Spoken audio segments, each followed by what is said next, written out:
ஆன்மீக நண்பர்கள் அனைவருக்கும் அன்பு கலந்த வணக்கங்கள். இன்றைக்கு நாங்கள் ஆன்மீகம் சம்பந்தமான பதிவில் அருள்மிகு சிறுவாச்சூர் மதுரகாளியம்மன் திருக்கோயிலின் சிறப்புகளை பார்க்கலாமா வாங்க. பெரம்பலூர் மாவட்டத்தில் அமைந்தது எண்ணற்ற பக்தர்களின் கஷ்டங்களை போக்கி அருள் பாலிக்கும் அருள்மிகு மதுரகாளியம்மன் திருக்கோயிலின் பெருமைகளை அறிவோம். அதாவது பார்த்தீங்கன்னா, திருக்கோயிலின் தனித்துவமான சிறப்புகள்னு சொன்னால் வாரத்தில் 2 நாட்கள் மட்டுமே நடை திறப்பு. இந்த கோயிலில் வாரத்தில் திங்கள் மற்றும் வெள்ளிக்கிழமை ஆகிய 2 நாட்களில் மட்டும்தான் திறக்கப்பட்டு பூஜைகள் நடைபெறுமா. மற்ற நாட்களில் அம்மன் பெரியசாமி மலையில் தங்குவதாக ஐதீகம்.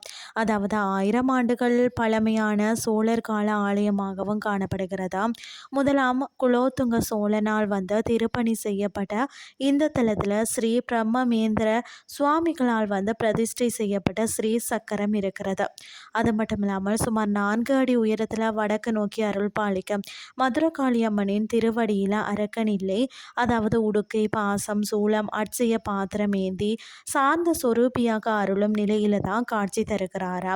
பூஜையின் போது பார்த்தீங்கன்னா, தீப ஆராதனை காட்டும் போது முதல்ல பெரியசாமி மலையை நோக்கி மேலே தீப ஆராதனை காட்டிய பிறகுதான் மதுரகாளியம்மனுக்கு தீப ஆராதனை காட்டப்படுமாம்.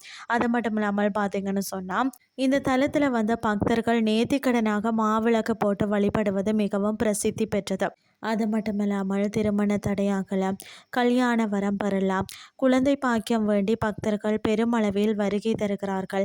பில்லி சூனியம், மேவல் போன்ற தீய சக்திகளின் பாதிப்புகள் அன்னை முன் மனமுருகி வேண்டினாலே முற்றிலும் அகலும் என்பது ஐதீகம். மதுரையை எரித்த சிலப்பதிகார நாயகி கண்ணகி மன அமைதி பெறணும்னு சொல்லி இந்த தலத்திற்கு வந்ததாக கூறப்படுகிறது. மேலும் இந்த தலத்தில் வசித்த செல்லியம்மனை துயரப்படுத்திய தீய மந்திரவாதிய மதுரையில இருந்து காளி அழித்த பக்தர்களை காத்து இந்த தலத்தில் அமர்ந்தாளாம். அன்னையின் அருள் அனைவருக்கும் கிடைக்க பகிருங்கள். இன்றைய ஆன்மீகம் சார்ந்த பதிவு உங்களுக்கும் பிரயோசனமாக அமைஞ்சிருக்கும்னு சொல்லி நான் நம்புகிறேன். இதே மாதிரி மற்றும் ஒரு ஆன்மீகம் சார்ந்த பதிவோடு உங்களை சந்திக்கிறேன். நன்றி.